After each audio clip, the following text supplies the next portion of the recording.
નમસ્કાર મિત્રો. આજે મારા નાનકડા ઘરમાં નાનકડા સ્ટુડિયોમાં જે જગ્યા છે થોડી નાની પડી રહી છે, કેમ કે મારા વિસ્તારમાંથી મારા જાગૃત ભાઈઓ મારી સાથે બેઠા છે. તો જગ્યા ભલે નાની પડતી હોય પણ મોટા દિલવાળા કહેવાય ને, એવા મારા મિત્રો મારી સાથે બેઠા હોય તો સ્વાભાવિક છે મને ઉત્સાહ આનંદ બધું વધી જાય. આજે મિત્રો દેવગઢ બારિયા વિસ્તારમાં, દાહોદ વિસ્તારમાં સતત હું એની ચિંતા કરતો હોઉં છું ને મુદ્દા મૂકતો હોઉં છું. કેમ કે આ વિસ્તાર જે છે મિત્રો, દેવગઢ બારિયાની વાત કરીએ 134 દેવગઢ બારિયા, તો એની ઓબીસીની વસ્તી 77% કરતાં પણ વધારે હશે. વસ્તી ગણતરી કરતા નથી અને આપણે કરાવી શકીએ એટલા સંગઠિત પણ નથી. પહેલો મુદ્દો જે હું મૂકીશ, અમે તો સાથે કહેવાય ને સેવામાં રહ્યા છીએ શિક્ષક તરીકે. તો સાહેબને પહેલો પ્રશ્ન કરીશ, થોડો નાનકડો પરિચય આપી અને આ મુદ્દો ખાસ લેજો. વસ્તી ગણતરીથી શું ફાયદો થાય આપણને? મારું નામ મહેશભાઈ પટેલ છે. હું આમ તો દાહોદ જિલ્લા સમસ્ત કોળી સમાજ કોળી ઠાકોર એકતા મહાસંઘના પ્રમુખ અધ્યક્ષ સ્થાને છું અત્યારે. અને આપે જેમ વાત કરી કે ઇકોનોમિક્સ મારો વિષય છે, એટલે ઇકોનોમિક્સ વિષય સાથે ગ્રેજ્યુએશન પૂર્ણ કર્યું છે. એટલે પોપ્યુલેશનની આપ જે વાત કરી રહ્યા છો એને સારી રીતના હું સમજુ છું એ રીતના કે અત્યારે જે અમે આપ જે માંગણી કરી રહ્યા છો, આપ જે પ્રશ્નો અમને કરી રહ્યા છો કે દેવગઢ બારિયા દાહોદ જિલ્લો, તો એનું પોપ્યુલેશનના જે વર્ગીકરણ છે, એસસી હોય, એસટી હોય, ઓબીસી હોય, તો એમાં બહુતા દાહોદ જિલ્લો ભલે ટ્રાઇબલ છે છતાંય અહીંયા તાલુકા વાઇઝ આપણે જ્યારે જોવા જઈએ તો ઓબીસીની પણ મેચ્યોરિટી વધારે પડતી હોય છે. તો અમને પ્રશ્ન એ થાય છે કે જ્યારે જિલ્લા લેવલે, તાલુકા લેવલે અને રાજ્ય કક્ષાએ જ્યારે જનપ્રતિનિધિત્વ અને એના પછી જે આપણને ઓબીસી સમાજ જેને કહીએ છીએ, 145 જેટલી જ્ઞાતિઓ છે, ઓબીસી સમાજને 27% જે અનામત બંધારણની રૂએ આપવામાં આવેલું છે, એના વાસ્તવિક જ્યારે તારણ કાઢીએ છીએ ત્યારે ખરેખર આ ઓબીસી સમાજને અન્યાય થયેલો છે. એ પછી ચાહે સ્પર્ધાત્મક પરીક્ષાઓ હોય, કોઈ પણ જગ્યાએ સ્પર્ધાઓ હોય, સાથે સાથે પોલિટિક્સ વિભાગ છે એની અંદર પણ અત્યારે જોઈએ છે કે ઓબીસી સમાજ જે છે એને હળાહળ અન્યાય થાય છે. જેની 10% વસ્તી છે સાહેબ, એમને આજે તમે જોઈ શકો છો, જ્યાં આપણે બંધારણમાં જોઈએ કે દરેક કેટેગરીમાં જોઈએ, નોકરીની બાબતમાં જોઈએ, પોલિટિક્સના અંદર જોઈએ, તો 10% વાળા લોકો આજે મોટા ભાગની જગ્યાઓ કવર કરે છે. જ્યારે ઓબીસીનું વર્ચસ્વ જોઈએ આપણે તો એ 0% છે, કાં તો એનું પ્રભુત્વ 1% કે 2% છે. તો આટલા બહોળા સમાજને આટલો મોટો અન્યાય થઈ રહ્યો છે, ત્યારે હું આપના એક સ્ટુડિયોના માધ્યમમાં એટલું જરૂર કહેવા માંગીશ કે આટલી બધી 145 જેટલી ઓબીસીની કેટેગરીઓ હોય તો હવે જાગવાનો સમય આવી ગયો છે. એજ્યુકેશન દ્વારા આ અમારી વાત સ્ટુડિયોના માધ્યમથી એટલું પહોંચાડવા માંગીએ કે સરકાર સુધી આ વાત પહોંચે અને અમારી જે મેજોરિટી છે એ પ્રમાણે 27% અનામત અમને મળવી જોઈએ ને જોઈએ, જેથી કરીને અમારા જે એજ્યુકેશનની અંદર અમારા ફિલ્ડના જે યુવા મિત્રો છે કોઈ પણ કેટેગરીમાં શાંતિથી જઈ શકે. અત્યારે છેલ્લી પરીક્ષાઓ તમે જુઓ તો એની અંદર પણ આળા અન્યાય છે. ચોખ્ખામાં ચોખ્ખા છેલ્લા રિઝલ્ટો જોઈ શકો છો, પોલિટિક્સની અંદર પણ જોઈ શકો છો. કેટેગરી વાઇઝ જ્યારે ઓબીસીની વાતો કરીએ ત્યારે પણ કોઈ મંત્રી પદ નથી કે કશું જ નથી હોતું. તો શું એવી કઈ ગુલામી કે જેથી કરીને ઓબીસી સમાજને ચૂપ કરવામાં આવી રહ્યા છે? આ વાત અમે જન સુધી પહોંચે, ઓબીસી સમાજમાં જાગૃતિ આવે, શિક્ષણનો વ્યાપ વધે છે. મારી સાથે પણ મારા સાથી મિત્રો પણ દાહોદ જિલ્લામાંથી આપણા સ્ટુડિયોમાં ઉપસ્થિત છે. અમે એક જ લાગણી અને માંગણી લઈને અત્યારે આ સ્ટુડિયોના માધ્યમથી કહેવા માંગીએ છીએ અને એક સંદેશો પહોંચાડીએ કે ઓબીસી સમાજ જાગૃત થાય અને પોતાના સાચા હક અને ન્યાયની લાગણી દરેક ઘર સુધી પહોંચે. આવેદન પત્રો તાલુકા કક્ષાએ આપવામાં આવે, જિલ્લા કક્ષાએ આપવામાં આવે અને અમારી હક અને આ જે ન્યાયની માંગણી છે એને અમે સંતોષીને જ જંપીશું. બિલકુલ સાહેબ. જો ઘણી બધી વાતો એવી છે મિત્રો કે આપણે એમ જો એના ડેટા નીકળે સાહેબ, તમે જે વાત કરી હું સાંભળી રહ્યો હતો તમને શાંતિથી. મેં એક વસ્તુ ઓબ્ઝર્વ કરી કે તમે જે ડેટાની વાત કરી રહ્યા છો, આંકડાની, જો વસ્તી ગણતરી થાય મિત્રો તો ઓબીસી નો કેટલો ભાગ છે, કેટલા નોકરીઓમાં છે, બધો ડેટા નીકળશે. અને જો ડેટા નીકળશે તો હકીકત આવી જશે. જેવી રીતે આ થોડો નાનકડો ડેટા આપણે કાઢ્યો છે તો ઓબીસી ના પ્રોફેસરો 0 છે. 2020 સુધીમાં કેબિનેટમાં ના 24 મંત્રીઓમાંથી 0 ઓબીસી હતા સાહેબ. તમે જે કીધું ને કે પોલિટિક્સ ક્ષેત્રે ઓબીસી બક્ષીપંચનું શું પ્રભુત્વ છે, શું નેતૃત્વ છે, તો આ છે મિત્રો આપણું નેતૃત્વ. એટલે એના કારણો બી આપણે ચર્ચા કરીશું. કારણો કયા છે, કેમ આપણે 0માં છીએ અને હવે જાગ્યા છીએ, તો જાગ્યાથી સવાર હવે આપણે બીજા ભાઈઓને પણ અપીલ કરીશું કે જે જાગ્યા છે એમની સાથે આવો, બરાબર ને? તો આપણે સાહેબને કહીશું કે શું કહેવું છે કે આ જે સમસ્યાઓ છે દેશમાં, આપણી જે સ્થિતિ છે, આપણી વસ્તી વધારે છે, આપણે એવું તો નથી આટલી બધી મોટી વસ્તીમાંથી કઈ ઘણા આગળ વધી રહ્યા છે, પણ સેન્ટ્રલમાં જઈએ તો 0 થઈ જાય છે. મતલબ જે મોટા હોદ્દાઓ છે તો એનો મતલબ કે ત્યાં અટકાવી રહ્યા છે, એવું જ થયું ને? જી, એમાં પણ કહેવા માંગુ છું કે જ્યારે આપણા પોલિટિક્સ મિત્રો હોય તો કોઈ પણ પક્ષને પ્રાધાન્ય ના આપતા, કોઈ પણ પક્ષના હોય, આપણે એમ નથી કહેતા કે રાજકારણ હોવું જોઈએ, પણ રાજકારણ એવું હોવું જોઈએ કે જ્યાં ન્યાયની જગ્યાએ અન્યાય સહન કરીને તો ના જ હોવું જોઈએ ને. એ પછી કોઈ પણ પક્ષ, આપણા પોલિટિક્સ પક્ષ હોય તો અત્યારે આહવાન એવું છે કે બધા જ આપણે જે ઓબીસી સમાજ છે એ તમામ પોલિટિક્સ મિત્રો એક મંચ પર ભેગા થાય અને ભેગા થઈ અને ઓબીસી સમાજ માટે શું માંગણી છે એને આપણે બધા એટલે એક મંચ પર. એટલે એવું થાય છે ને કે માની લો કે જો હવે ખુલીને જ વાત કરો, આપણે છે ને આ એક એવો મંચ છે ને, મારા જેટલા પણ પોડકાસ્ટ થયા છે કે જેટલો મેં મારા મિત્રો જે આયા ને એમને કીધું છે સાહેબ કે આપણે આપણી દેશી ભાષામાં વાત કરી શકો છો. આપણે આપણા લોકોને કહેવાનું, આપણે તો આપણા વિસ્તારના લોકોને, આપણા જે સમાજને જે ભાષા સમજાય ને, તો બધા મને એમ કે તમે તો જયેશભાઈ પ્રોફેસર છો તો આમ સુધરેલી શુદ્ધ ગુજરાતી બોલો, તો બધા આવડે છે પણ મારે નથી બોલવું. તો એનું કારણ છે કેમ કે આપણા જ લોકો માટે આપણે લડી રહ્યા છીએ, હા. તો આપણે આપણા લોકોને સમજાય એ ભાષામાં બોલીશું. બિલકુલ બિલકુલ, એટલા માટે જ કહી રહ્યા છે ને કે અમે જ્યારે એટલે ચોખ્ખું જ કહો. હા, એટલે ચોખ્ખું એ જ કહેવા માંગીએ છીએ કે ચાહે કોઈ પણ હશે, શુદ્ધ ગુજરાતીમાં જ બોલીએ છીએ કે આવા કોઈ પણ જાતના વર્ગીકરણમાં ન પડતા, હા, કોઈ પણ જાતના વર્ગીકરણમાં ન પડતા, નહીં તો વર્ગીકરણમાં પડીશું તો જે ઓબીસી ની સાચી હક અને લડાઈ છે એમાં આપણે પાછળ રહીશું મિત્રો. આ એક ખાસ સંદેશો છે અને પોલિટિક્સ મિત્રોને પણ કહી, એ પણ આપણા પૈકીનો ભાગ છે, તો એમને પણ આહવાન કરીએ કે તમે પક્ષી ભૂલીને જ્યારે એક મંચ પર એક પણ સૂત્રતાથી આવીશું. એવું કહું સાહેબ તમને, માની લો કે પોલિટિક્સમાં રહેલા મિત્રોને તો કદાચ બીક લાગતી હોય, જી જી. ડર હોય તો જ નહીં આપતા ને આપણી નહીં સાથે. નહીં, એમાં ડર. હું શું કહું છું હા. સાંભળો, માની લો કે એમને કોઈક એમનું હિત જોખમાઈ જશે, મંત્રી પદ જતું રહેશે, હોદ્દો જતો રહેશે, અથવા તો એમનું કોઈક નસ દબાઈને બેઠા હોય, એવું બધું હશે. પોલિટિક્સ છે, પોલિટિક્સમાં બધું હોય, તો એવો ડર લાગતો હોય, શું અંદર ખાનગી સપોર્ટ ના કરે? આ તો અંદર ખાનગી સપોર્ટ નહીં આપતા. એ જ વાત એમને સંદેશો એ જ પહોંચાડવા માંગીએ છીએ કે તમે કયા દબાણમાં રહ્યા છો. આ આપણા રાજનેતાઓની વાત હું કરી રહ્યો છું, તો એમને પણ એમની માનસિકતામાંથી બહાર આવવું એક પડશે. શબ્દ બોલતા નથી સાહેબ.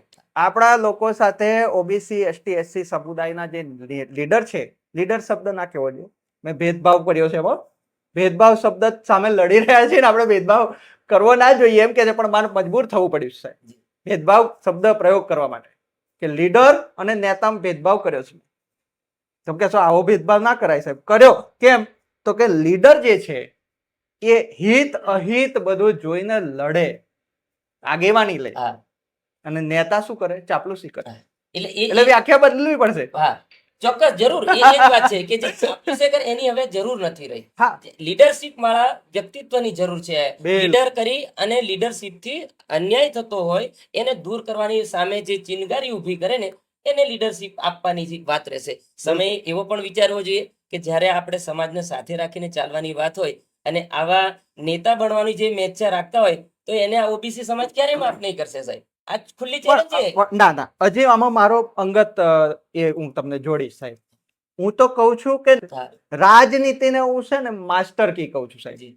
રાજનીતિ વગર આપણા લોકોનું, જો માની લો કે હું અત્યારે પ્રોફેસર છું, શિક્ષક છું, તમે શિક્ષક છો કે હું પ્રોફેસર છું, તો આપણે કેટલું એક સ્કૂલમાં વિદ્યાર્થીઓ 10 વિદ્યાર્થીઓનું સારું કરી શકું છું, હું એક કોલેજના વિદ્યાર્થીઓનું સારું કરી શકીશ.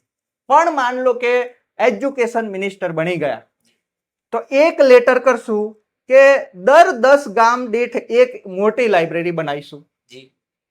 દર જિલ્લા તાલુકાની દીઠ આપણે એક એવું નવું સ્ટ્રક્ચર બનાવીશું જેમાં બક્ષીપતના ભાઈ 27% વિદ્યાર્થીઓ લેવા જ પડશે. ભાઈ તારે પ્રાઇવેટ સ્કૂલોની અંદર 27% લેવાના જ છે. ક્યાં લે છે? નથી લેતા. તો આપણે એ કરાવીશું. જી.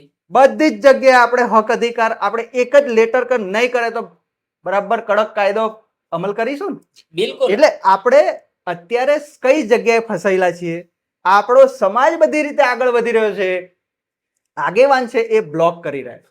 કેમ બ્લોક કરી રહ્યા છે? તો કે એને એવું છે કે માન લો કે તમે સારું બોલો છો, સારું લડો છો, લીડર છો તમે, તો નેતાને શું થશે? લીડર છે હું નેતા છું, લીડર મારાથી આગળ જતો રહીશ. હમ. લીડર દોડે, નેતા શું કરે? પગમાં પડી ચાપલુસી મારે. હમ.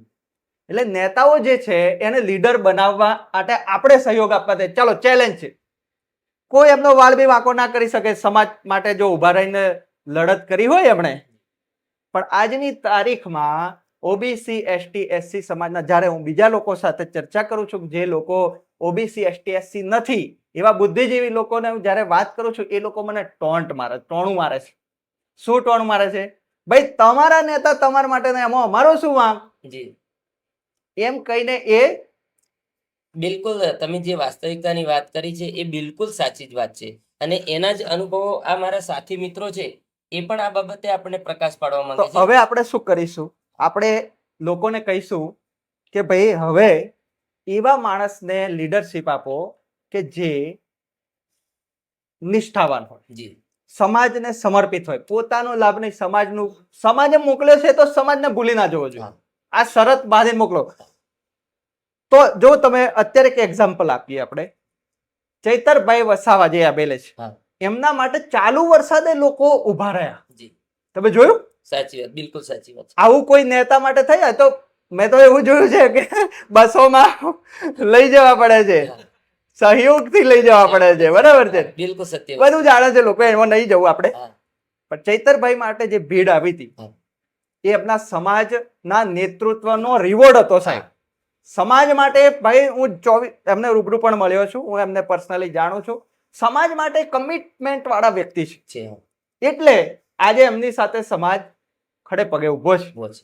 તો આવા લીડર આપણા બક્ષીપંચમાંથી આપણે ઉભા કરવા જોઈએ કે નહીં? હા, એટલે અને સાથે કમિટમેન્ટમાં થોડીક વાત કરીએ તો ઓબીસી સમાજ થોડોક એ રીતના છે કે કદાચ તમે હમણાં પહેલા ફોર એક્ઝામ્પલ આપ્યું કે હું લીડરશિપ કરું છું તો ક્યાંક હું આગળ ન વધી જાઉં એટલે તમે એ છોડવું પડશે. હા એ છોડવું પડશે. એટલે કોઈ પણ જ્યારે હું લીડરશિપ કરતો હોય તો મારો સાથી મિત્ર છે તો મારો ઈગો હટ ના થવો જોઈએ, પણ મને એમ થવું જોઈએ કે હું પણ આગળ વધું, મારે ધર્મેશભાઈ બી આગળ વધવા જોઈએ. બિલકુલ. ત્યારે આપણે ઓબીસી શું કે સમગ્ર સમાજને આપણે ઊંચે લાવી શકીશું. મારી નૈતિકતા બદલવી પડશે, મારી વિચારધારાઓ બદલવી પડશે, તો આ બધું શક્ય બનશે. અને એ જ પ્રયત્ન માટે આપણા સ્ટુડિયોના માધ્યમથી જન જન સુધી અમે આ જ વિચાર પહોંચાડવા માંગીએ છીએ કે હું પોતે આગળ વધીશ, મારા ઓબીસી સમાજને પણ હું આગળ વધારીશ. આ મેચ્છા અમારામાં હોવી જોઈએ. આ જ જનક્રાંતિ એક શિક્ષણના માધ્યમથી, એક સ્ટુડિયોના માધ્યમથી અમે પહોંચાડવા માંગીએ છીએ. મારા સિવાય મારા સાથી મિત્રો છે એ પણ આપને આપના વિચારો જણાવવા માંગે છે. તો હું વિનંતી કરું છું કે મારા ધર્મેશભાઈ આ બાબતે આપને ધર્મેશભાઈને કહેશે. આપીએ. પહેલા તો વરિયા સાહેબનો ખૂબ ખૂબ આભાર કે આપણા માટે એમને સમય એટલો ફાળવ્યો, રાહ પણ એટલી જોઈ અને આપણા જોડે બેઠા પણ છે અને આપણી જોડે સાથી મિત્રો પણ એટલા આવ્યા છે. તમે બંને આમ તો વડીલો જે વાત કરી ને સાહેબ, એ વાતમાં હું ખાલી એટલું કહીશ કે આપણો જે ઓબીસી સમાજ છે ને સાહેબ, એટલી મહેનત કરે છે કે એની કોઈ લિમિટ નથી. અને ઘણા ખરા એમ કહે છે કે જે મહેનત કરે ને એને ફળ મળે છે, પણ ખોટી વાત છે સાહેબ. દિશા વગરની મહેનત કરે છે. આપણો સમાજ આપણો જે ઓબીસી સમાજ છે દિશા વગરની મહેનત કરે છે. સેન્ટિંગ કરે છે, સવારમાં ઉઠીને દૂધ ભરવા જાય છે, ખેતી કરે છે, બધા જ ધંધા આપણો સમાજ કરે છે, આપણો ઓબીસી સમાજ કરે છે. બિલકુલ. એને ઓરિજિનલ જે નેતૃત્વ મળવું જોઈએ, કારીગર વર્ગ બધો આપણો, બધું સવાલ જ નથી. દૂધ ઉત્પાદક થી લઈને ખેત ઉત્પાદક થી ખેત મજૂરી થી લઈને બધું ઓબીસી કરે છે. એને યોગ્ય પ્લેટફોર્મ નથી મળ્યું. હા. બાકી જો આટલી જ મહેનત કરે અને એને આગળ લઈ જવા માટે આપણે જે ચૂંટીએ છીએ નેતા, હું તો આ ઓબીસી વર્ગીકરણની જ વાત કરું છું, બરાબર છે, એના માટે જે નેતા છે, બરાબર છે, એ નેતા કદાચ આપણા ઓબીસી વર્ગને એટલો જ સપોર્ટ કરી દે તો આપણો ઓબીસી વર્ગ ક્યાં પહોંચે? બિલકુલ. હવે સાહેબ તમે વર્ગીકરણની વાત કરી ને, તો હું શરૂઆતમાં જ્યારે હું બોલી રહ્યો તો મને ઘણા મિત્રોના કોલ પણ આવ્યા અને મને અપીલ કરી કે ઓબીસી વર્ગીકરણ પર બોલો. મેં વિડીયો પણ કર્યો બરાબર. અને મેં કીધું કે વર્ગીકરણનો જરાય વિરોધ નથી. એટલે એમને તો પછી કંઈક સમર્થન, કેમ ને સમર્થન જ છે, પણ જ્યાં સુધી 50% ઓબીસી ના મળે, વસ્તી આપણી 60%, મેં કીધું દેવગઢ બારિયાની ગણતરી કરીએ અંદાજ તો આપણો 77% ઓબીસી છે. બાકી આખા રાજ્યની જો ગણતરી 60% જાય સાહેબ. 60% વસ્તીનો અંદાજ છે બક્ષીપંચમાં. 150 જ્ઞાતિઓ છે, એની પેટા જ્ઞાતિઓ નથી ગણતા મિત્રો. 150 જ્ઞાતિઓ, મૂળ જ્ઞાતિઓ, એ જ્ઞાતિ 15 પાછી પેટા જ્ઞાતિ આવે. બરાબર. તો રાજ્યની 60% વસ્તી જે સમાજની હોય સાહેબ, એ સમાજ જો ભેગો થાય, સંગઠિત થઈ જાય, શું શું ક્રાંતિ થઈ જાય ગુજરાતની ને આખા દેશની ક્રાંતિ થાય સાહેબ. અને આ સમાજ કોઈ દેશદ્રોહનું કામ થોડું કરી રહ્યો, ભેગો થઈને જાગૃત થવા, જાગૃતતા લાવે છે. એમાં શું ખોટું કરી રહ્યા છે ભાઈ? બાકીના સમાજ ભેગા થઈને સંગઠિત થાય એ લીલા કહેવાય. એમને આપણે કોઈ દાડો નિંદા કરી છે કોઈ? ના, ના, બિલકુલ. તો ઓબીસી ભેગો થાય એમાં કોને પેટમાં આપણે તેલ આપણા રેડાય? હકનું જ કરવાનું છે. હા, આપણે ક્યાં છીનવવાનું છે? ઓબીસી ભેગો થાય એમાં કોનું પેટમાં તેલ રેડાય છે? કેમ રેડાય છે? એ લોકોએ ચડાયા કે ભાઈ તમે વર્ગીકરણ માંગો, એટલે અમે કીધું કે નહીં, અત્યારે 50% માંગવામાં ચાલો, અમારા હાથે આવો, લડો મારી સાથે. 50% માંગવા માટે હક અધિકાર પહેલા માંગીએ. બિલકુલ. અને વર્ગીકરણમાં સાહેબ છે ને, હું અત્યારે આપણે બેઠા છીએ કહું છું, વર્ગીકરણની અંદર કોળી અને ઠાકોર સમાજ છે ને, એની વસ્તી વધારે છે ઓબીસીમાં. એ પણ કહું છું, મેં વિડીયો પણ કર્યો છે આપણી ચેનલમાં. બરાબર છે.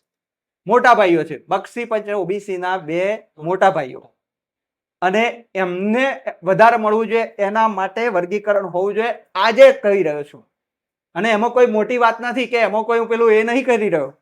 એ હક અધિકારની લડાઈ છે. એમાં આપણે આપણા ઓબીસી ના હક અધિકારની વાત કરતા હોય તો કોળી ઠાકોર સમાજ એ આપણો ઓબીસી છે, તો એમની પહેલી વાત કરીએ, સવાલ જ. એમાં કોઈ પેલું એ નહીં. પણ માની લો કે બાકીના આપણા બક્ષીપંચ સમાજને આપણે જોડે નહીં લઈએ તો સોનામાં સુગંધ પડી જાય. કેમ નહીં? બધા સાથે લઈએ, 50% માંગો અને પછી વર્ગીકરણ કરો. એટલે વર્ગીકરણ તો સાહેબ છે ને, એ આપણે બહુ વિચારીને બેઠા છીએ કે આપણે કરવાનું જ. પણ 27% સીટો, વિદ્યુત સહાયકની જાહેરાતમાં 27% અનામત આપણી. બરાબર. સીટો કેટલી આપી? 4%. 4. દરેક જાહેરાતમાં કાપે છે આપણે, એટલે કોઈ જગ્યાએ કાપવામાં રાખ્યા જ નથી બાકી. બધે જ કાપે છે. કેમ કાપે છે? હિંમત કેમ વધી કાપવાની? આજે 10 મિત્રો આપણી સાથે આયા તો મને હિંમત વધી, તમને પણ હિંમત વધી કે ચલો આપણા સમાજમાંથી એક આવું સ્ટુડિયોનું કામ કરી રહ્યા છે. તમને આ ચેનલની વાત કરું ને ધર્મેશભાઈ, બરાબર, બોલો. તો કેવું છે ખબર તમને? મેં એક ઓબ્ઝર્વેશન કર્યું છે કે બક્ષી પંચનો કોઈ પણ નેતા હશે ને, બરાબર. તેને આ લોકો સ્થાન નથી આપતા, હાઇલાઇટ જ નથી. સતત વર્ક નહીં. મારો જો હું જ્યારે દલીલ કરતો હોઉં ને ત્યારે મારા શબ્દને તમારે પકડવા પડે. આલે એકાદ વિડીયો લઈ લે અને પછી કે અમે બતાવી દીધું ઓબીસી, એવું નહીં. એક નેતા છે ગુજરાતનો, એને આ લોકો 9 મહિના સુધી સતત રોજ એક વિડીયો હોય જ, 2-2, 4-4 વિડીયો એમના ચેનલ પર હોય. દરેક ચેનલ, ગુજરાતની એક ચેનલ નહીં, દરેક ચેનલ પર. મતલબ પેલું વિકલ્પ એક હી હે વાળો ખેલ. એના કારણે ઓબીસી ની વાત લાગે છે સાહેબ. બક્ષી પંચનો ચહેરો એ લોકો ત્યાં, એટલે હું કહું છું તમને, બક્ષી પંચથી આટલો દ્વેષ કેમ છે ભાઈ? કોઈ દિવસ કોઈ બક્ષી પંચ લીડરે, નેતાએ તમારું કશું બગાડ્યું? કોઈ બક્ષી પંચના લોકોએ સંગઠિત થઈને તમારું કઈ અહિત કર્યું? બક્ષી પંચ એ સમાજ છે જે પોતાનું પછી બીજા લોકોનું પહેલા વિચારે એવો ઉદારવાદી સમાજ, બીજાનું ભલું કરવા માટેની, એ સમાજમાંથી છીએ આપણે. સાચી વાત છે. તમે કીધું ને હા. કે બક્ષી પંચ ખેતીવાડી કરે છે, દૂધ ઉત્પાદન કરે છે, કારીગર બધું જ કરે છે. આજે એમ કે ભાઈ ચલો મારે આ કારીગરીના મારે 1.5 લાખ થશે, 5 લાખ થશે, કેમ કે હું એને કલા માનું છું. પેલો ચિત્રકાર ચિત્ર દોરે છે તો એની કિંમત એ જાતે નક્કી કરી લે છે. આપણે કશું નક્કી જ નથી કરી શકતા. દૂધનો ભાવ નક્કી નથી કરી શકતા, કોઈ જ ભાવ. બધા વેપારીઓ નક્કી કરે, આપણા હાથમાં કશું રહેલું જ નથી. એટલે હજી તો મિત્રો બક્ષી પંચને તમે જે રીતે કાપી રહ્યા છો એ બંધ નહીં કરો તો ધર્મેશભાઈ, અમારા સાહેબ, બધા મિત્રો જે રીતે જાગી રહ્યા છે એમ જાગીને આખા રાજ્યને ભેગું કરીશું. જે હતું ને, માનો કે આપણા બક્ષીપંચ સમાજના કોઈ સવાલો હતા, મુદ્દા કે પ્રશ્નો કોઈ પણ હતું, માનો તો કોઈ પણ સવાલ લઈ જવાનો હોય એટલે સ્થાનિક નેતા કેવા હોય ખબર છે? બક્ષીપંચ સમાજને આગળ આવવા દેવાનો નહીં. એટલે પોતે સવાલ સાંભળી લેશે, કોઈ પણ રજૂઆત તમે કરો સાંભળી લેશે, હું કરી દઉં છું એમ. છેલ્લા ટાઈમ સુધી કશું થાય. એને કોઈ પ્લેટફોર્મ જ નતું મળતું. બક્ષીપંચ સમાજને કોઈ પ્લેટફોર્મ એવું મળ્યું નથી કે જેની સ્પષ્ટ રીતે રજૂઆત કરી શકે ને પ્લેટફોર્મ સુધી પહોંચી શકે. હવે તમારી જેવા અત્યારે આવા મીડિયાના માધ્યમથી અમને એ પણ પ્લેટફોર્મ મળ્યું છે, એટલે બક્ષીપંચ સમાજ જાગી ગયો છે. બિલકુલ.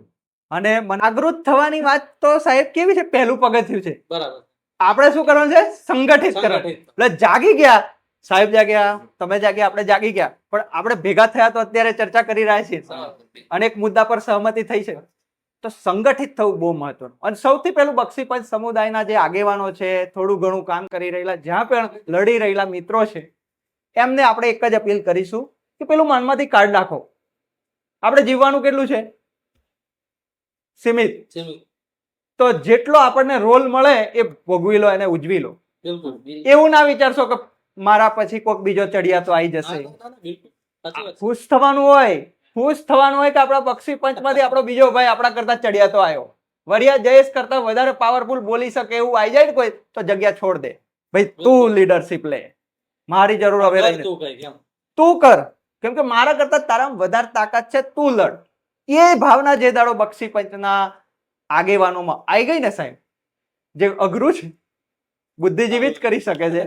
બાકી જયેશભાઈ, એટલે એમાં કેવું છે કે એક્ટિવ મિત્રો છે, પણ જેમ હમણાં ધર્મેશભાઈએ વાત કરી કે હું એક્ટિવ છું, તો મને કોઈ પણ એંગલથી મને ક્યાંક બહાર આવવા દેતા નથી. કદાચ હું બહાર આવ્યો છું તો કદાચ મને કઈ રીતના દબાવી દેવામાં આવે, તો આ બીકથી, આ ભયથી આપણો ઓબીસી સમાજ થોડોક હજુ માનસિકતામાં છે કે ચાલો મરશે, બીજાનું જે થવું હોય તે થાય. અને બીજી એક માનસિકતા એવી પણ ઘર કરી ગઈ છે કે મારું થઈ જાય તો બીજાનું જે થવું હોય તે. આ પણ એક આપણા ઓબીસી સમાજમાં એક મેન્ટાલિટી બિલકુલ perfect બોલ્યા. આ વાત સાચી છે. મારું થઈ ગયું પછી બીજાનું જે થવું હોય બીજાનું જે આ એક આપણા કામ mentality હો ગયા, માં બસ. પડશે. લોકોને કઈ ઓફર મળી ગઈ હા, હું બેસી તો ગયો. બેસી ગયો. એટલે આ આ એટલે mentality તો ઓફર જ માંથી ચાલે છે આપણે. એટલે ઓફર વાળો તમે જરાક ડિટેલ મૂકો. ઓફર છે ને, આ ઓફર એટલે માનો કે offer માં શું છે સાહેબ? એટલે offer માં કેવું ખબર? હા, કે માનો કે આજે કોઈ પણ વિસ્તાર પકડી લે. હા, અહીંથી મને આ વિસ્તાર જ પકડી લે. હા, જયેશભાઈ પ્રોફેસર છે, હમ, જયેશભાઈને બધી ખબર છે હા, કે અહીંયા શું ચાલે છે, કોણ કરે છે, કેવી રીતે કરે છે, કોના માધ્યમથી કરે છે અને કોણ કરાવડાવી રહ્યું છે, એ બધી જયેશભાઈને ખબર છે. એટલે જયેશભાઈએ કદાચ થોડો ઘણો અવાજ ઊંચો કર્યો અથવા તો કોઈ બે જણને સમજાવવાનો ટ્રાય કર્યો, એટલે જયેશભાઈ સુધી પાછલા દરવાજે કઈક ઓફર આવશે. કઈક ઓફર એટલે પાછલા દરવાજે તમે સમજી શકો છો. એટલે જયેશભાઈ શું કરશે? 10 જણને આ આપણાથી કઈ થાય નહીં. શાંતિ રાખો. એટલે જે આખો કહેવાય ને, છોડ સાહેબ બહાર નીકળે એ પેલા ઉખાડ દો. મતલબ આ તો બહુ મહા. આ બહુ મતલબ આવનાર સમય માટે બહુ મતલબ એ થઈ જશે. એટલે તો પછી આપણે એવું કરીએ સાહેબ, આપણી પાસે એનો ઈલાજ છે. હમ. આપણે એવું કરીએ કે ઓફર ને મારે ને લાત મારે ને, હા. અને ઓફર ને જ પાછો ઓફર હાલનારની જ બાટ લગાવી દે ને, એવો માણસ પકડી. એવું કરવું પડે. પણ એમાં ઓફર લાવનારને બી સાહેબ હવે આ તો મારે ના કહેવું જોઈએ અત્યારે, પણ જે હું સ્ટડી કરી ચૂક્યો છું એ 2000 વર્ષનું ષડયંત્ર છે. કેટલા? 2000. બક્ષીપંચ સાથે 2000 વર્ષથી ષડયંત્ર થાય છે. હવે તમે મને કોઈ ઓફર આલે તો હું શું કહું?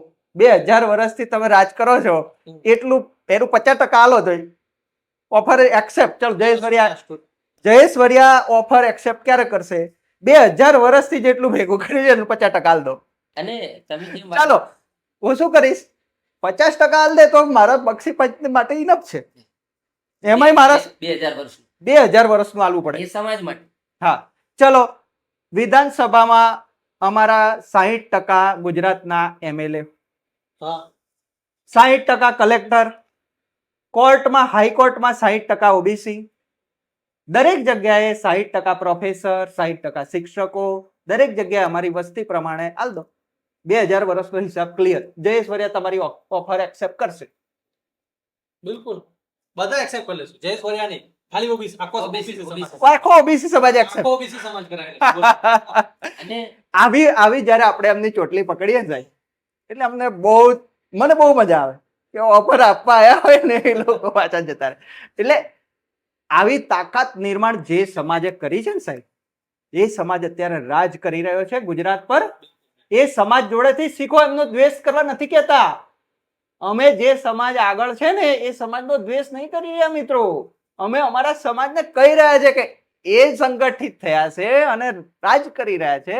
તમે ક્યારે રાજ કરશો?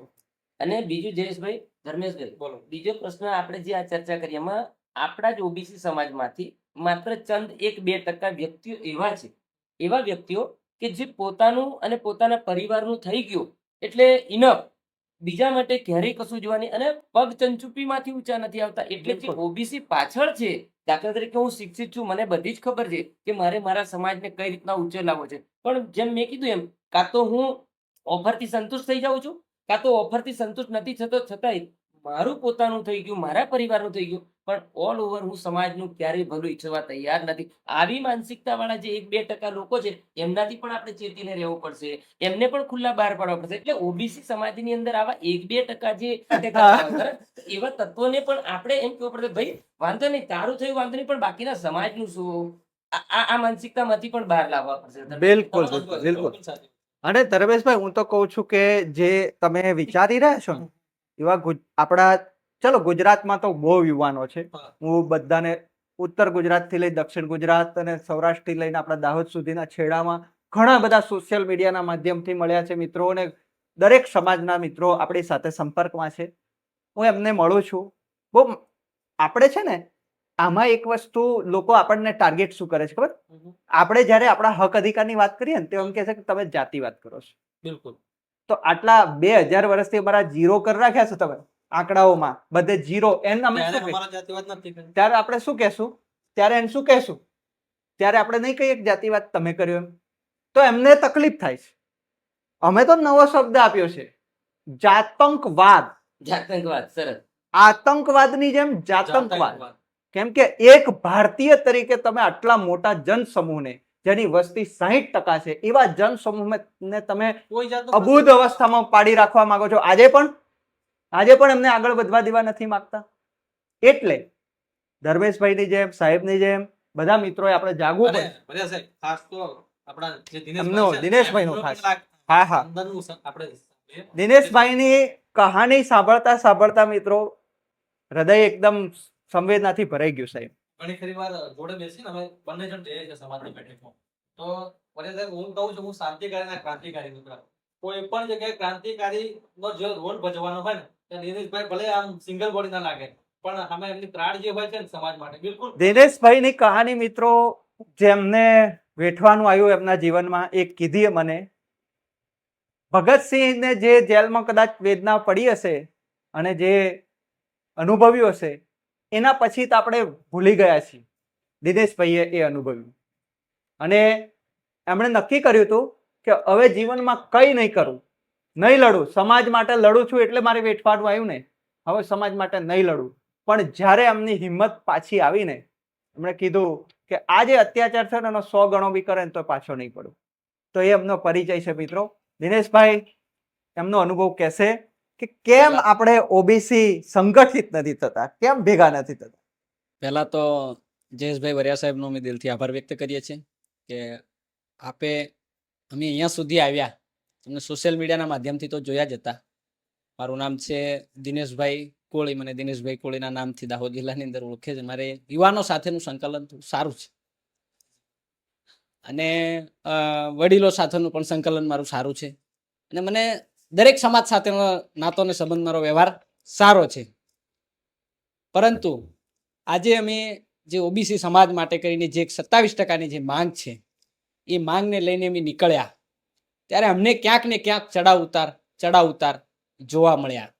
આજે હમણાં પહેલા તમે વાત કરીને એમ કે દાહોદ જિલ્લાની અંદર વસતા દરેક સમુદાય, દરેક સમાજ, જ્યારે યુવાનો, હું મારા લેવલ પ્રમાણે હું યુવાનોની વાત કરું છું, કે જ્યારે યુવાનો જ્યારે બહાર નીકળવાની કોશિશ કરે છે, અમે જે કોશિશ કરીએ છીએ કે ઓબીસી સમાજને ન્યાય મળવો જોઈએ, 27%નો ન્યાય મળવો જ જોઈએ, પરંતુ આ અવાજને પણ દબાવી દેવામાં આવે છે. અવાજ કેવી રીતે દબાય છે? હું દાહોદ જિલ્લાના તમામ યુવાનોને એ કહેવા માંગુ છું કે આપ, ધર્મેશભાઈએ કીધું ને કે ખરીદાઈ જાય છે, કે દબાઈ જાય છે, ડરી જાય છે. એની પાછળના કારણને તથ્યો ઘણા બધા છે. એ કેમ કે એની પાછળ એ છે કે એને જ્ઞાન, અમારા દાહોદ જિલ્લાના યુવાનોને લડત કેવી રીતે ઉઠાવવી અને સમાજને ન્યાય કેવી રીતે આપવો એ બાબતનું જ્ઞાન મળતું નથી. અને એ યુવાનો છે બહાર તો નીકળે છે કે ચલો કોઈ તમારી જેવા વ્યક્તિ જોડેથી સલાહ મળે, કે હું વરિયા સાહેબ જોડે જાઉં તો મને થોડું માર્ગદર્શન તો મળે, પરંતુ એ રસ્તો વચ્ચેથી કટ કરી દેવામાં આવતો હોય છે. તો હું અટવાઈ જાઉં, મારો રસ્તો ડાયવર્ટ થઈ જાય, હું બીજી જગ્યાએ જતો. એટલે તમે એમ કહો છો કે આખો જે કંટ્રોલ છે એક વ્યક્તિના હાથમાં છે, જે કોઈને કાપવાનું જ કામ કરે છે. સમજાયું? આના કારણે અત્યારે દાહોદ જિલ્લાની અંદર અમુક જે કાર્યક્રમો થતા હોય છે ત્યાં પણ યુવાનો મહેનત તો કરે, કાર્યક્રમો એટલે ખેલના ખેલાડી, કાર્યક્રમ એટલે સમાજના કાર્યક્રમો ને? હા હા જેમાં સમાજના યુવાનોને પ્રોત્સાહિત કરવાના, ભેગા કરવાના, સંગઠિત કરવાના એવા કાર્યક્રમ. હા હા એમાં પણ એમાં પણ ષડયંત્ર થાય. એમાં કેવું હોય કે દાખલા તરીકે ધર્મેશભાઈ છે લીડરશિપ કરે, હમ. કાર્યક્રમ કોઈ બી સામાજિક કાર્યક્રમ લીડરશિપ કરતા હોય, ધર્મેશભાઈ માહોલ બનાવી દીધો હોય અને પછી ધર્મેશભાઈને ત્યાંથી કટ કરવામાં આવતા હોય છે. આ કોણ કરતું હોય છે? આ રાજકારણ કરતું હોય છે. આ સીધી વાત કહું છું, અમારો પોતાનો અનુભવ છે ને, મારી એક વેદના. તમે કીધું છે ને એમ કે હું દાહોદ જિલ્લાના યુવાનોને એ કહેવા માંગુ છું, તમે બહાર નીકળશો એટલે તકલીફ તો છે ને છે, તકલીફ તો પડવાની છે, પરંતુ લડત તો ઉઠાવવી પડશે કે આપણી પણ પાછળ એકલા બહાર નીકળો તો તકલીફ પડે જ. તમારે જેવા ધર્મેશભાઈ જેવા, સાહેબ જેવા, મારી જેમ બધા જ ભેગા થઈ જઈએ અને પછી બહાર નીકળીએ તો તકલીફ થાય ના. પછી ના થાય. સંગઠનની જરૂર છે, સંગઠિત થવાની જરૂર છે, એક બસ. થવાની જરૂર છે. હું એક થશું, સંગઠિત થશું તો ગમે એવા અવાજને અને એ તાકાત દાહોદ જિલ્લામાં છે, આપણા યુવાનોની અંદર છે.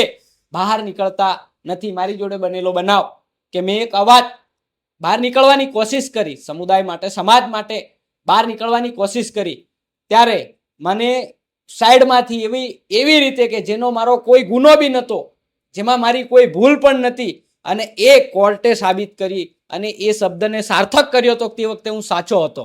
પરંતુ મારા એ શબ્દને દબાવીને મારી ઉપર આડકતરી રીતે ગુનાઓ દાખલ કરવાની કોશિશ કરવામાં આવી હતી.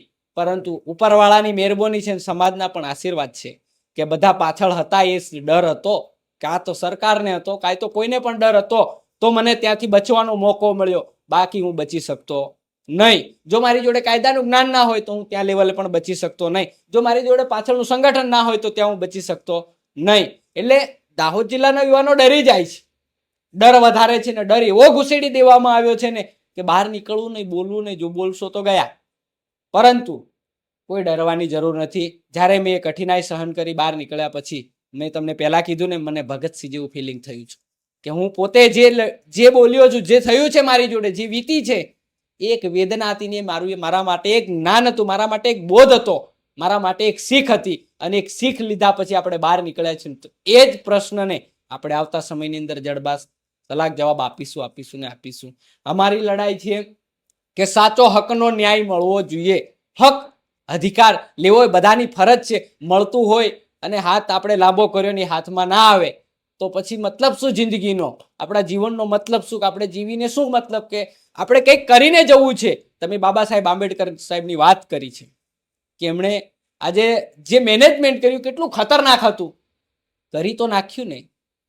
એવી રીતે અત્યાર હાલના બી આપણે એક આજે ઘડવાયા તો તમે છીએ. એ જે સમસ્યામાં હતા એ વખતે કાયદો ના હોત તો, ભારતના બંધારણે આપેલો જે નાગરિક તરીકેનો આપણો જે હક છે એ ના હોત તો સાહેબ પતી જાય, તો પતી જાય. બાબા સાહેબ આંબેડકરને હું દિલથી આભાર વ્યક્ત કરું છું કે ખરેખર એમણે જે કાર્ય કર્યું એના લીધે બી આપણે બચીએ. એટલે આપણે ભારતના બંધારણના વિરોધી લોકોને બી ઓળખવા પડશે. ઓળખવા પડશે. ભારતનું બંધારણ છે ને, આખા દેશના કોઈ પણ જાતિ સમુદાયના ભેદભાવ વગર બધાને એ અધિકાર આપે છે નાગરિકનો. અને નાગરિક તરીકે તમારું જે રાઈટ છે, તમારા હક છે, એ આપે છે બંધારણ. હવે કેટલાક લોકો એવા પણ છે જે બંધારણનો વિરોધ કરે છે અને એ ગેરમાર્ગે દોરનારા લોકો છે. કેમ કે એમને ખબર છે કે ભારતના બંધારણથી એમનું જે ખેલ છે ને, જે કોઈ પણને ઉઠાઈ લીધો, કોઈને પકડી લીધો, મનસ્વી નહીં થઈ શકતો, કોઈ પણ અરાજક નથી થઈ શકતો આ દેશમાં એ બંધારણના કારણે. અત્યારે દાહોદ જિલ્લાની અંદર એવું બને છે કે આડી દોટ, દિશા વગરની, ધર્મેશભાઈએ કીધું ને કે દિશા વગરની દોટ, અમે ત્યાં જ અટવાઈને બેઠા છીએ. દિશા વગરની દોટ છે કે અત્યારે કોઈ પણ બનાવ બને છે તો દરેક સમાજ તૂટી પડે છે. પરંતુ આજે હકની જે લડાઈ છે, આપણે હકનું જે માંગવું છે, ત્યારે સમાજ તૂટી પડે ને તો પરિણામ 101% આપણને મળે. આજે હમણાં સાહેબે કીધું ને કે 10% વસ્તી ધરાવતું સમાજ નેતૃત્વ કરી શકતો હોય તો આપણે તો જોડે તો ઘણો પાવર છે, આપણા સમાજ જોડે તો ઘણી તાકાત છે. એ તાકાત છુપાઈ ક્યાં? 10% સમાજવાળા મિત્રો એવું ના વિચારતા કે ભાઈ અમને ટાર્ગેટ કરે છે, અમે તમને કશું જ, તમારો કોઈ દ્વેષ નહીં, કશું નહીં. હા, અમે તો હવે તમારું ઉદાહરણ લઈને તમારે તો ગર્વ થવો જોઈએ. 10% સમાજવાળાને ગર્વ થવો જોઈએ થવો કે ભાઈ હવે તમારું ઉદાહરણ લઈને ભેગા થઈ રહ્યા છીએ. તો ઘણા લોકોને ડર લાગતો હોય છે કે ભાઈ અહીંયા તો 60% છે અને ભેગા થઈ જશે તો અમારું શું થશે. કોઈને બક્ષીપંચ જે છે એ બહુ ઉદારમતવાદી છે, દેશ ભાવના વાળો સમાજ છે. દેશ ભાવનાની વાત આવશે તો અડીખમ ઉભા રહેનારા લોકો ઓબીસી માંથી હશે મિત્રો. અને દેશ ભાવનાની ચર્ચા કરનારા સૌથી વધારે તમને ઓબીસી માંથી એસટી એસસી સમાજમાંથી મળશે.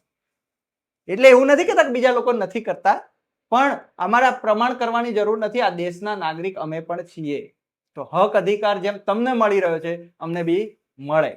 આજે બરાબર ને? ગળવાની સર્વેશભાઈ આમાં એમને ખાલી વાત કરી જોડી આપણા જે મતલબ ગામની સિક્યુરિટી કરતા હોય હા. આપણે જીઆરડી કે શું કહેવાય, જીઆરડી થી લઈ પોલીસ થી લઈ અને બીએસએફ આર્મી એ તમામ મિત્રો છે એ ઓબીસી પરથી જ હોય છે. હા તમે જે વાત કરી હા. એ માટે હું વાત કરું છું હા હા કે જે પોતાનું કરતા હોય આપણા ઓબીસી માંથી જ હોય. પણ એવા કોઈ જગ્યા પર નથી કે ઓબીસી સમાજનો કોઈ પણ માણસ હોય, કોઈ હાઈ ક્લાસ 1 હોય, ક્લાસ 2 હોય, એ બધી પ્રોફાઇલ પર ઓછા જોવા મળે છે. બિલકુલ એ જ કહું છું. ઝીરો છીએ આપણે, છીએ. એમાં ઝીરો છીએ. મતલબ જે સમાજ આખા દેશનો હીરો બની શકે એને ઝીરો બનાવીને રાખ્યો છે. કોણે રાખ્યો છે? એક તો આપણે આપણા સમાજની સંગઠિત નથી, એ આપણી ભૂલ આપણે સ્વીકારીએ છીએ કે એ ભૂલ છે. પણ સામે સામે આપનારાઓની બી ભૂલ છે. હક અધિકાર આપણો પહોંચવા નથી દીધો એ લોકોની પણ બમણી ભૂલ છે. એની સામે હવે સંગઠિત થવું પડશે. અને જયેશભાઈ બીજી એક વાત કહેવા માંગુ છું કે આપણા બંધારણના 5 મૂળભૂત હક્કો છે. બિલકુલ એ પૈકીનો એક હક છે વાણી સ્વતંત્રતાનો હક. બિલકુલ એને કોઈ સમજી નથી શક્યા. દાખલા તરીકે હું આ પ્લેટફોર્મ પરથી બોલી રહ્યો છું, તો અત્યારે અહીંયાના આ કવરેજને આ સ્ટુડિયોના માધ્યમથી જે વાતો કરે છે, એટલે મારા સાથી મિત્ર ધર્મેશભાઈ, તો એમને ટાર્ગેટ બનાવવામાં આવે. આ ભાઈ હતા સ્ટુડિયોમાં જઈને આપણી વાતો કરતા હતા, આવી ઓબીસીની વાતો. દિનેશભાઈ છે, તો દિનેશભાઈ, તો શું આપણે વાણી સ્વતંત્ર આપણા વિચારોને શું અભિવ્યક્ત નથી કરી શકતા? એક વાત તમને કહું. બીજા નંબરે કે જેમ જ્ઞાનનો આપણે અભાવ છે કે કાયદાનો અભાવ છે, આપણે કાયદાના જ્ઞાનનો, કેવી રીતના કે વાણી સ્વતંત્રતા છે તો શું આપણે નથી કરી શકે છે? સુપ્રીમ કોર્ટે પણ એની ગાઈડલાઈન આપી છે કે કોઈ પણ હવે સ્ટેજ પર લખીને બોલીને આપણે બિલકુલ. પોતાનો વિચારો રજૂ કરી શકીએ કરી છીએ. શકે. પરંતુ મૂળ પ્રશ્ન એવો છે ધર્મેશભાઈને સાથે રાખીને દિનેશભાઈને, કે જ્યારે આવા પ્લેટફોર્મથી જ્યારે સમાજને જાગૃત કરવામાં આવે છે ત્યારે એને આ વાણી સ્વતંત્રતા કરી કે આ બોલ્યા તો એને ચૂપ કરવામાં દબાવી દેવામાં આવતા હોય છે. એટલે યુવાનો થોડાક નાસીપાસ થાય છે. જે દિનેશભાઈએ પોતાની આપવીતી કહી કે ખરેખર એમના જીવનમાં અમે બાજુના જ ગામમાંથી જે સાથે સહધ્યાયી છે બધા, તો એમની સાથે વીતેલી પળો અમને પણ ખબર છે. એટલે ક્યાંક આપણા સમાજની અંદર ખુલીને વાણી સ્વતંત્રતાથી પોતાના હક અને ન્યાયના વિચારોને પ્રદર્શિત કરે, બોલે અને કે એવી પણ અમે આહવાન કરીએ છીએ યુવાનોને, વડીલોને કે તમે ખુલ્લે થઈને બોલો ભાઈ. વાણી સ્વતંત્રતા આપણા હક, એ બી આપણો હક છે. આ બાબતે પણ આપના દ્વારા અમે કહેવા માંગીએ છીએ. બરાબર ને ધર્મેશભાઈ?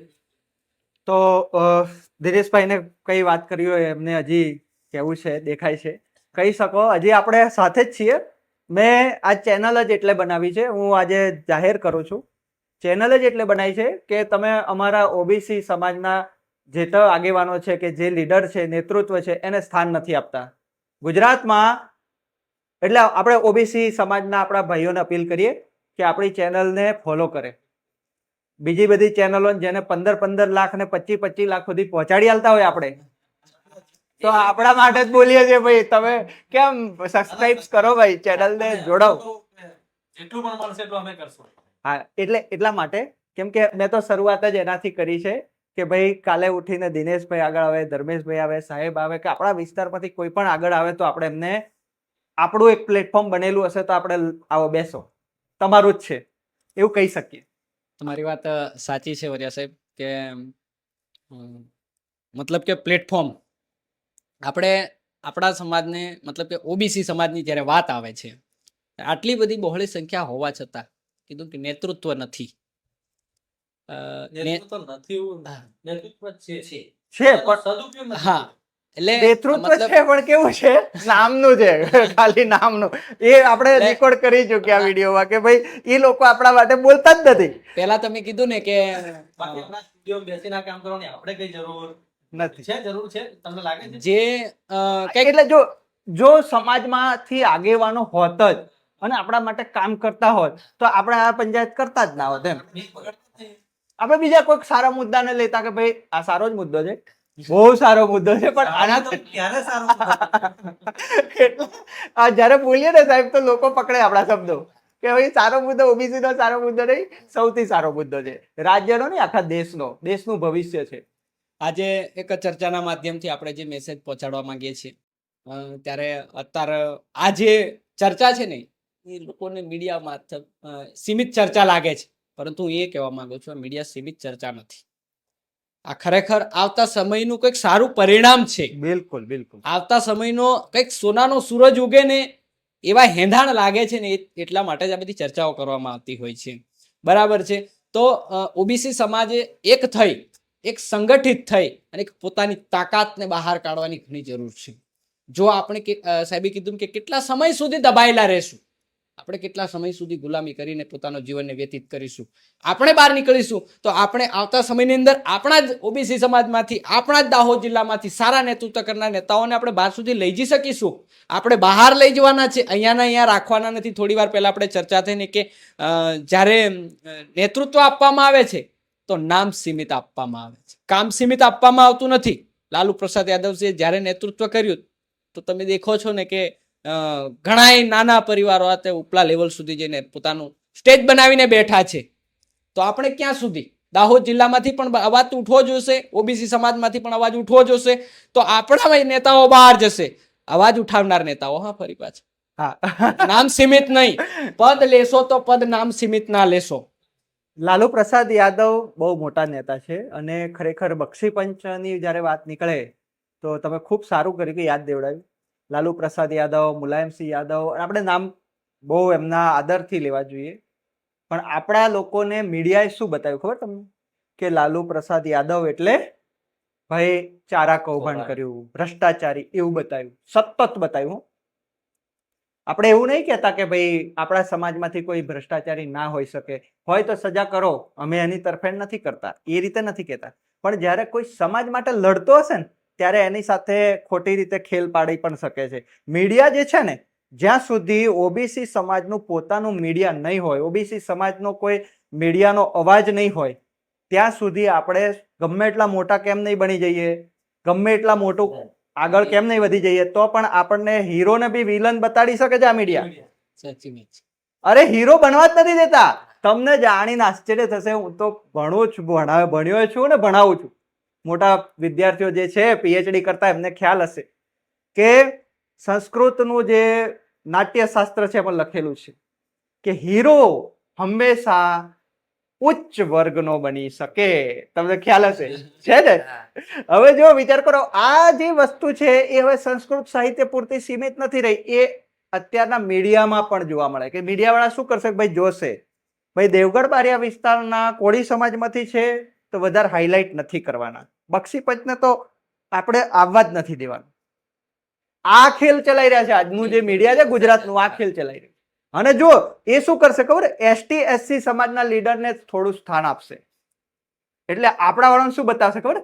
આપણે તો બોલીએ છીએ ઓબીસી એસટી એસસી ત્રણેય સાથે બોલીએ છીએ. હું તો એમાં ભેદ નથી માનતો, બધા આપણા ભાઈઓ ત્રણેય અનામતમાં આવે છે અને ત્રણેયને આ શોષણનો શિકાર થવું પડે છે, એટલે લડવું પડે છે. આ ચોખ્ખી જગ જાહેર વાત છે.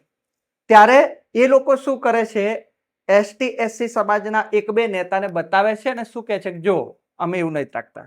રતનમાલના જંગલોમાં ફરવા આવે, એક બે વિડીયો બતાડી દે ચેનલમાં, તો શું બતાવે છે કે જો અમે તમારું બતાવીએ છીએ, સમસ્યાઓ બતાવીએ તમારી. એમ મેં કીધું ભાઈ આ ખેલ તમે મારી જોડે ના કરશો.